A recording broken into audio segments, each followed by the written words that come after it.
بسم الله الرحمن الرحيم. عم يتساءلون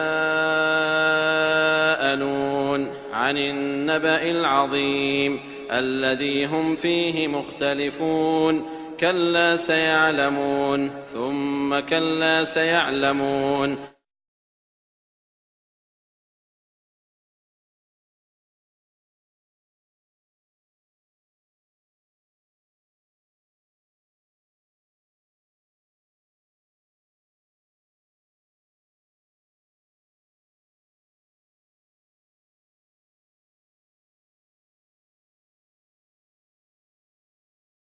عم يتساءلون عن النبأ العظيم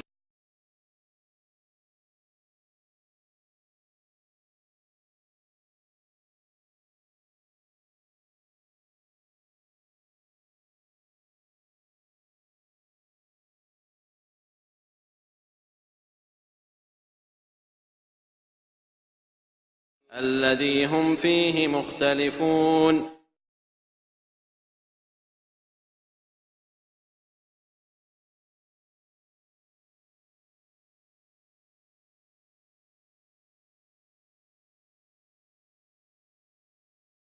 كلا سيعلمون ثم كلا سيعلمون.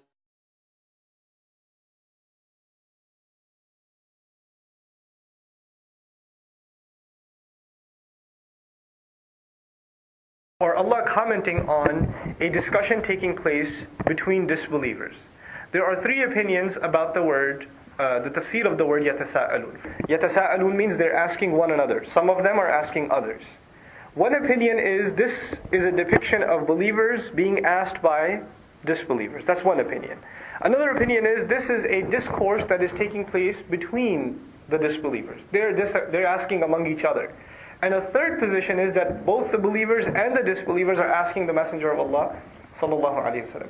The rajih position, the closest to true position, and the one that's supported in the text, and also with other evidences, is the one that this is a discussion taking place of the kuffar among themselves. But the thing is, we have to understand in language, when you mutually ask a question to one another, when you're discussing something with one another, it can be done for one of two reasons. It can be done because you're curious. You don't know, and you're asking somebody, and they're asking somebody else, and this is what's happening, right? So it's sort of an inquisitive intent. Another intent for asking one another is actually to undermine or to wage sarcasm at someone else. For example, just picture this scenario: the Messenger of Allah sallallahu alaihi wasallam presents these phenomenal truths about the afterlife. Right? These huge things are going to happen. The oceans are going to boil over. The dead are going to come back to life. These huge things he's talking about. And as a means of undermining or making him look like he's insane, they say, do you know what he's talking about? No. Do you know what he's talking about? And they're kind of talking to each other. And this is a means of insulting him. Right? This tone of undermining that we even know in language today, this is the tone that they were using. Now understand and appreciate this. The one responding to this in Surah Naba is Allah.